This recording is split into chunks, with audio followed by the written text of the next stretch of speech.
Dans le milieu de l'enseignement supérieur guinéen, ils forment la crème et sont d'un apport inestimable pour la qualification du secteur et le prestige de l'université guinéenne. Les enseignants-chercheurs, loin des caméras, le plus souvent méconnus du grand public et consacrant leur vie à la recherche, à l'encadrement et au développement de différentes structures, sont aujourd'hui plus que jamais au cœur de la stratégie de développement de l'enseignement supérieur, de la recherche scientifique et de l'innovation en Guinée.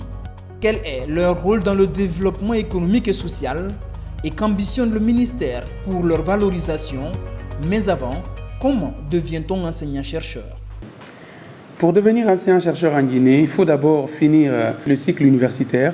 Ensuite, on cherche à avoir un diplôme de Master 2, faire la thèse. Et une fois qu'on est titulaire de doctorat, dans n'importe quel domaine, on peut postuler dans une université pour enseigner et pour faire de la recherche. Et comme cela, nous avons le statut d'enseignant-chercheur.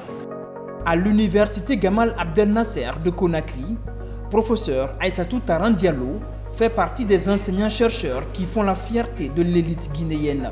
Maître de conférences et spécialiste en chirurgie, elle a gravi tous les échelons et a récemment été élevée au grade de chevalier dans l'ordre international du Conseil africain et malgache pour l'enseignement supérieur, CAMES.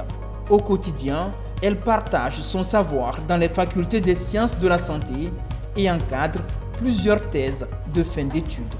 En tant qu'enseignant-chercheur, nous dispensons des enseignements à la faculté des sciences et techniques de la santé et dans d'autres écoles de médecine, et aussi bien au premier degré, au niveau des spécialisations, et aussi nous faisons de la recherche, nous encadrons de thèses. Comme professeur Aïssatou Taran Diallo, nombreux sont les enseignants-chercheurs qui préparent la relève dans les différentes facultés des universités. Les jeunes sont invités à aller aussi loin que possible dans la formation académique afin de participer aux avancées scientifiques et profiter des innombrables opportunités offertes aux enseignants-chercheurs. J'ai toujours transmis un message à mes élèves. Allez-y, foncez, c'est important. C'est beau de transmettre ce que tu as appris.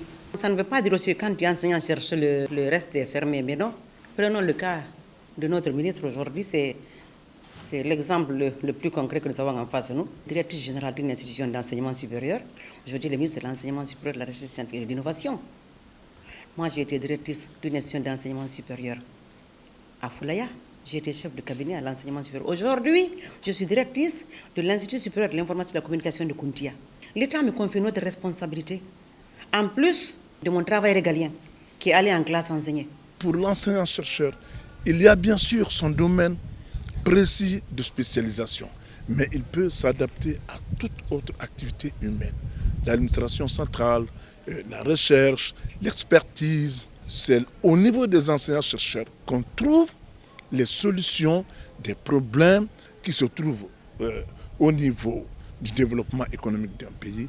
Les enseignants-chercheurs sont indispensables pour l'émergence d'universités compétitives. À un moment où le pays fait de l'assurance qualité dans l'enseignement supérieur un passage obligé, ils sont plus que jamais sollicités. Sans la recherche, les universités deviennent des gros lycées. Donc il faut permettre aux enseignants-chercheurs de faire de la recherche pour produire le savoir et publier les résultats et ainsi faire la promotion de la recherche au sein des établissements d'enseignement supérieur. Au ministère de l'enseignement supérieur, de la recherche scientifique et de l'innovation, la promotion des enseignants-chercheurs et la valorisation de leur métier figurent parmi les grandes priorités de la nouvelle administration. L'enseignant-chercheur guinéen est en train, et c'est ce qui aurait dû être fait depuis belle lurette, est en train d'avoir une place de choix dans le dispositif du ministère de l'Enseignement supérieur, de la recherche scientifique et de l'innovation sous le leadership de Dr Diaka Sidibé, ministre de tutelle. On a mis en place un financement de la formation des formateurs. Nous voulons vraiment donner un élan à nos universités, mais à travers les enseignants-chercheurs. À l'heure de l'économie du savoir, les enseignants-chercheurs sont régulièrement consultés. Devenir enseignant-chercheur, c'est être reconnu comme étant hautement qualifié dans un domaine bien déterminé, s'offrir la possibilité de pouvoir parcourir le monde et participer très souvent à des rencontres scientifiques de haut niveau.